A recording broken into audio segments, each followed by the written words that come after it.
Hey, it's Uncommon Fossil, and I'm talking about the Pokemon TCG Live Economy. And today's video is focusing on what to do for players with kind of better resourced accounts. I mean, you've been playing live for a while, you have a decent base of cards, you have a decent amount of crystals, and you have a decent amount of credits, kind of, right? So you've been playing for a year or more. It's kind of where I'm guessing at. I'll have another video coming up for newer players. It's more complicated for them, which is why I want to give them their own video and want to kind of work out the details a little bit more carefully.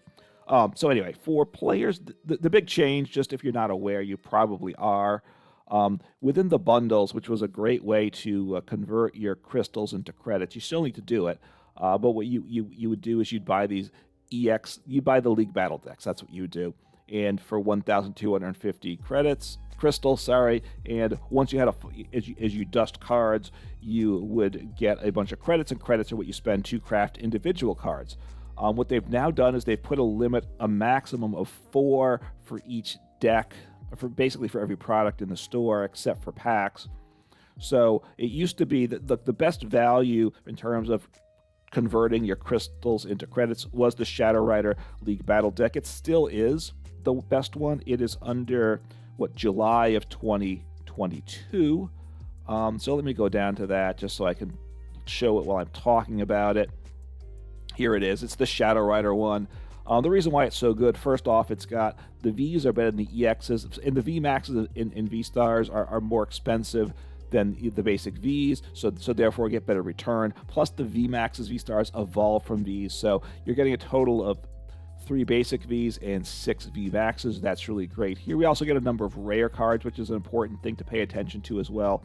So we get by far the best return. In the past, you just kind of one of the best things to do is just buy Shadow Rider League Battle deck every time in the store, and that just worked out well. There was another strategy, which has now, I think, become the only strategy long-term, and that's you can buy Celebrations packs. So let me jump over to that. I do not want to make that purchase. So under the expansions, to find the packs, you click on Burning Sparks because you don't really see a place to select what pack you want, by the way.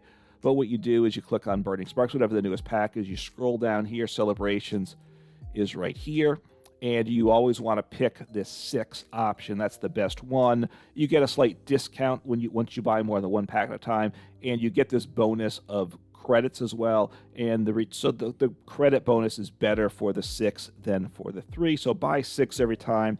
It is the best value there.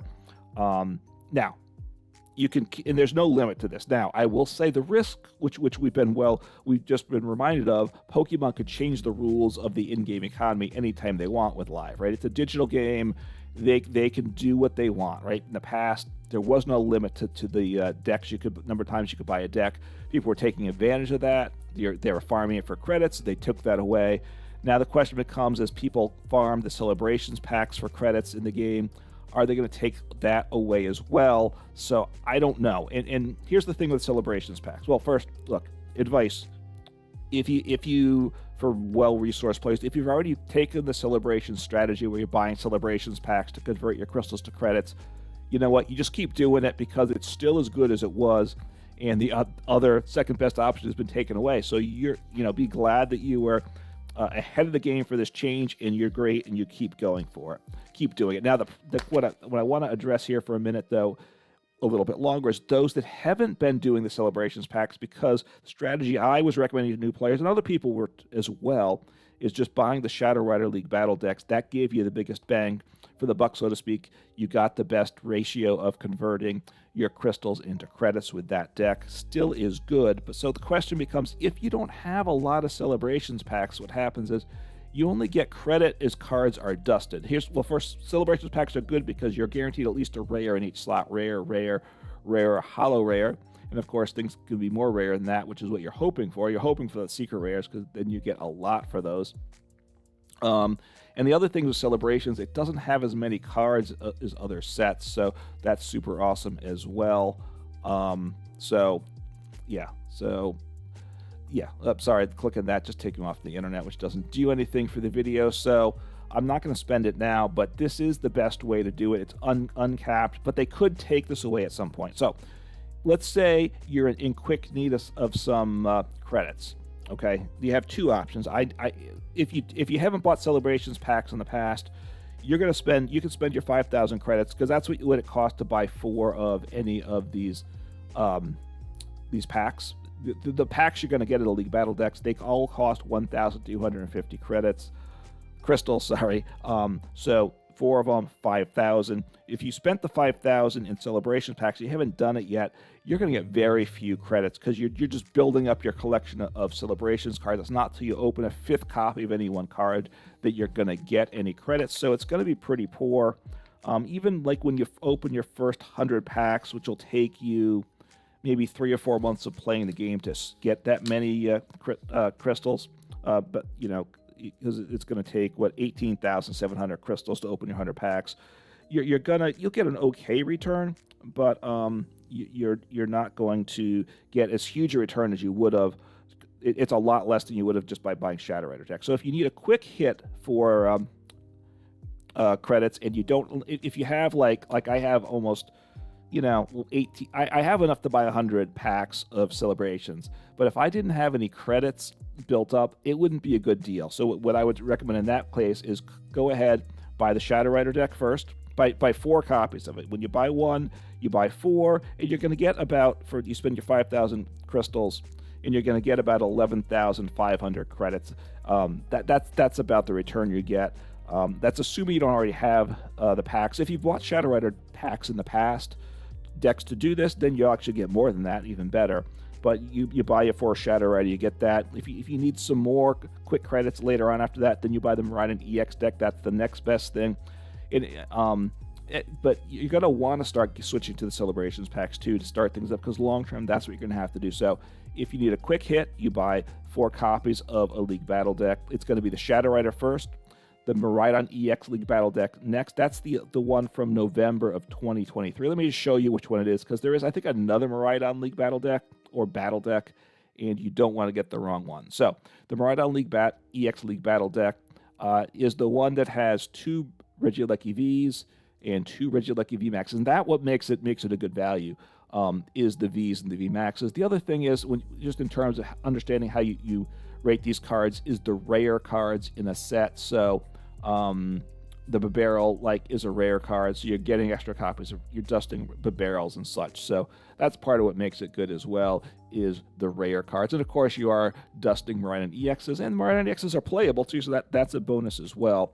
But Shadow Rider first, Miraidon next. The rundown, if you find you need to keep doing in the future, Mew VMAX is next, then Ice Rider, then Single Strike, and then Rapid Strike, Urshifu, and then the Palkia deck. But look, don't get all those packs. You really need to start buying celebrations packs at some point. So I would say if you need credits in the short term, sorry for rambling, go out, buy 4 Shadow Rider decks. If you really need to do it again, get 4 Miraidon EX decks. But after that, you really need to switch to all celebrations packs. So you're going to come in celebrations and buy the 6 and keep doing that. That's going to be the best way to do it. I've got an okay collection of celebrations cards. It says here, when I look, I have 48 of the 24 cards. That's the 24 numbered cards. I have 1 copy of almost all the cards. I have full play sets of all the playable cards, and actually have full play sets of a lot of the non-playable cards. So I will go ahead and open 6 of them here as I close out the video.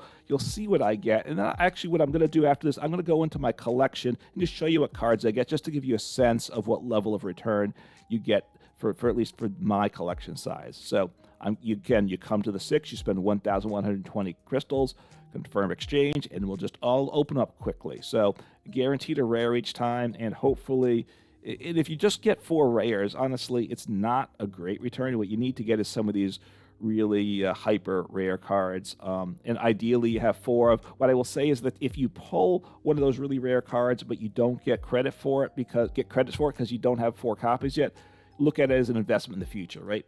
Pulling a new card or one that you have less than 4 of. So here we go. So Imposter, Professor Oak, I now have 4 copies of that. 600 crystals credits for that instead of 100 or 125. So that's where the real value comes in these celebrations packs. Like I said, so be happy when you pull it. If I'm happy because I get a whole bunch of credits, but if you don't have a full playset yet, you're investing in the future, so that is okay there. 3. So I'm halfway through, got one nice pull. But you'll also see a lot of the packs are just the 3 rares and a hollow or whatever.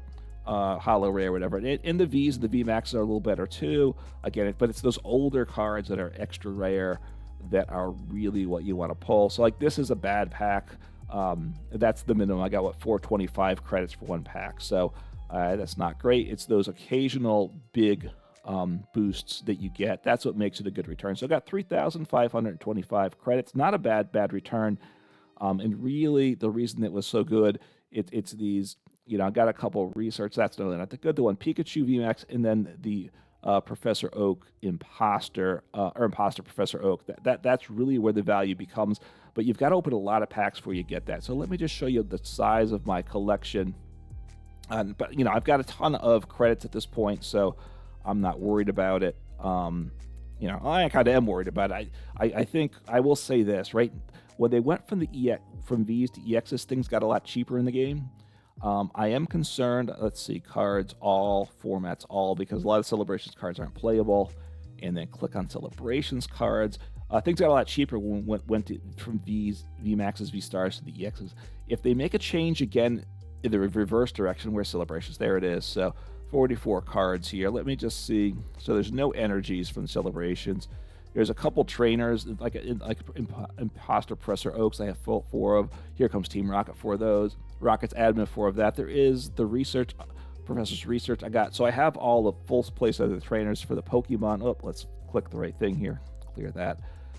First line, I've got 4, the Birthday Pikachu, 4 Claydol, 4 Venusaur. These are the cards that are worth a lot, and 4 Cleffa. I don't have any copies of the Charizard, though. So again, these are the valuable cards. Haven't pulled any Charizard, so like to start getting those, of course, to get into the collection. The next line, all 4s. These are the ones that were in standard play at the time, so not as valuable. The VMAX is decent. I don't have any Garchomp. That's unfortunate. So of the most valuable, I have 4 of the other just regular rare cards. So what I don't have is the most valuable card in that set, but like I have 4 of the Luxray level X, so that's good. So 2 of the Mew EXs, so missing some, but a lot of 4s here is what you can see. Even 4 of the Shining Magikarp, 4 of the Blastoise in this row. Looking at the bottom row, let's see, of the bottom 4 I'm missing 1 copy of the Zekrom, and I only have 1 Xerneas EX, and I only have 2 of this older Umbreon. So it's these cards, as I fill those in, I'll get even big return. It's really these rare, older card reprints. That's where the big return is, though. So as most of the time you're gonna pull cards like this Reshiram, it's fine, but you don't get huge return for it. It's these older cards. Like I need to get this 4th Mega Rayquaza EX, and then as I pull extra copies of that, it's just super awesome. So it's gonna take a while with Celebrations packs if you don't have a collection of them to start getting a return. But it looks like long term that's what we're gonna have to do. If though you have a lot of credits already, like I do, and if you have the credits and you don't need to worry about credits for a while, you might want to hold off on Celebrations packs, because the problem is that if you start investing in Celebrations packs, but in a month or 2, they say, no, we've changed our mind. We're going to cap the number of packs you can buy for Celebrations, or for all packs as well. You're going to be really sad, right? You'll be very sad at that point. So I would say hold off on Celebrations packs if you don't need it and you don't have many. But if you do need the credits, I would say start working on that, because that seems like the way of the future. When I talk about no limit to the number of packs you buy, it's true for the in-game packs. There's no maximum for that, which is how it's always been to this point, and hopefully it stays that. There is a maximum for the number of code. You can buy the codes online as well for Celebrations packs or whatever for real money. Then you enter the codes in the game here under the redeem tab, and you enter the codes here. It's a bit of a drag. You could use your camera potentially, or you got to type them all in. A bit of a hassle. Within that, there is a cap. I think it's a cap of 400 packs. So my guess, so if they were to happen to put a cap on the number of expansions, booster packs we can buy, I'm guessing they'd go with that 400 number in the game as well. So hopefully that doesn't happen. Not sure what the future is with live. Obviously, hopefully the game gets better. That's been a big problem. The changes they've made have been a little odd in the economy. It seems these are the changes you'd make if you're planning on monetizing the game. So I kind of expect them to monetize the game. The problem with that is they have a game that hasn't worked well for like 2+ years or however long it's been, and also to monetize now when the game's still not working is going to come across really badly to players. So they set up to monetize, so I expect them to do it. The problem is they're going to really get people angry, and I think it's going to be poorly received if they do that. So I'm not sure what's going to happen. So we'll have to keep our eyes out to see what happens. And obviously I'll talk about more changes in the economy in the future if and when they happen. I do think some more changes are coming, though. How significant they will be, we don't know. So anyway, that's it for now. If you're buying Celebrations packs in the past, just keep buying them. If not, and you need some quick crystals, credits, buy 4 Shadow Rider decks, but eventually you're going to have to start buying these Celebrations packs. Only buy the 6 of, and you should be okay. It's still, look, compared to other collectible card games, digital collectible card games, Live is still very generous. The problem with Live is, there's not many formats. Obviously, we only essentially have one format in the game. The old, even PTCG had more formats. And the game is buggy, right? So that's the problem. So the good thing was the economy was easy to get. They've made it a little tougher with that. Hopefully, we see an improvement in the game quality as well. But anyway, take care, have fun, and play some Pokemon TCG.